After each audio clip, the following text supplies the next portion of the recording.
Kansas has a complex history when it comes to abortion legislation. It's a story of struggle, perseverance, and the fight for the dignity of life, viewed through the lens of the Catholic Church's unwavering belief in the sanctity of all human life. In 1968, the Kansas Right to Life was founded by 2 Protestants and 2 Catholics, united in their mission to protect life. Just a year later, in 1969, Senate Bill 9 was passed, legalizing abortion in Kansas. This ignited the formation of more pro-life groups determined to defend the unborn. In 1970, Dr. Charles Rice, a law professor from Notre Dame, came to Wichita.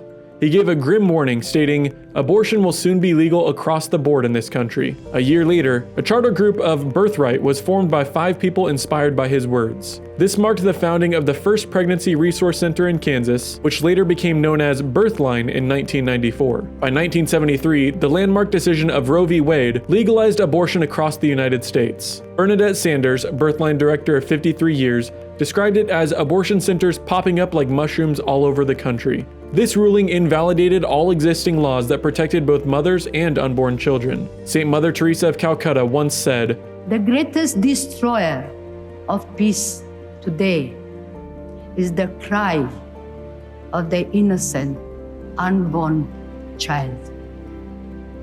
To me, the nations who have legalized abortion, they are the poorest nation.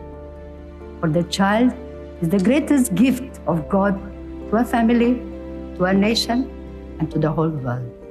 In 1975, Dr. George Tiller opened the Women's Healthcare Services in Wichita. By 1983, he had become one of only 3 doctors in the United States performing 3rd trimester abortions, solidifying his place in the nation's abortion industry. In 1979, 5 individuals came together to form Life Incorporated, which later became Kansans for Life in 1983. For over 4 decades, Kansans for Life has tirelessly worked to enact legislation aimed at restricting abortion and protecting the unborn. Have nothing to do with the unfruitful works of darkness, but rather expose them.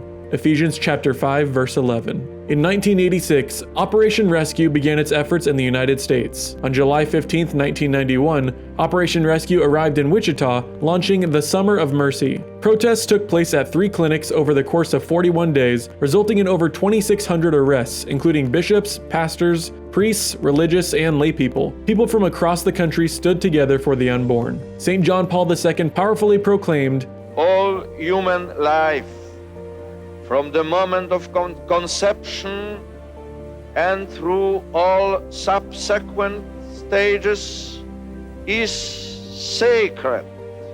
By 2002, following the Summer of Mercy, 2 of Wichita's 3 abortion clinics had closed. Operation Rescue moved its national headquarters into one of these former clinics, and a wave of new organizations emerged: HopeNet, A Better Choice, Treehouse, Choices Medical Clinic, and Perinatal Hospice. From 1980 to 2020, a series of laws were passed to limit abortion and safeguard Kansas citizens. These included mandatory waiting periods, parental consent requirements, and a ban on abortions after 21 weeks. Kansas is home to 57 pregnancy resource centers, continuing to offer life-affirming support to women in crisis. But in 2020, a turning point came when the Kansas Supreme Court enshrined abortion as a constitutional right, overturning all existing protections for the unborn. This ruling presumed that current abortion laws and regulations were unconstitutional. In 2022, the Value Them Both Amendment, which sought to reverse the High Court's decision, was voted down. Since its defeat, Kansas has seen a rapid erosion of pro-life protections. Clinical licensing and inspection laws are no longer enforced,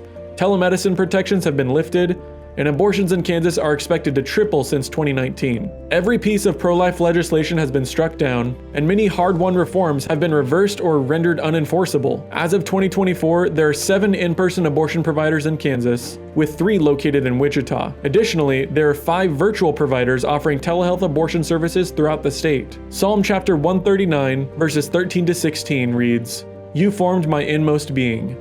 You knit me in my mother's womb. I praise you because I am wonderfully made. Wonderful are your works. My very self you know. My bones are not hidden from you. When I was being made in secret, fashioned in the depths of the earth, your eyes saw me unformed. In your book all are written down. My days were shaped before one came to be." Listen to his voice. Do not be afraid. Do not be afraid.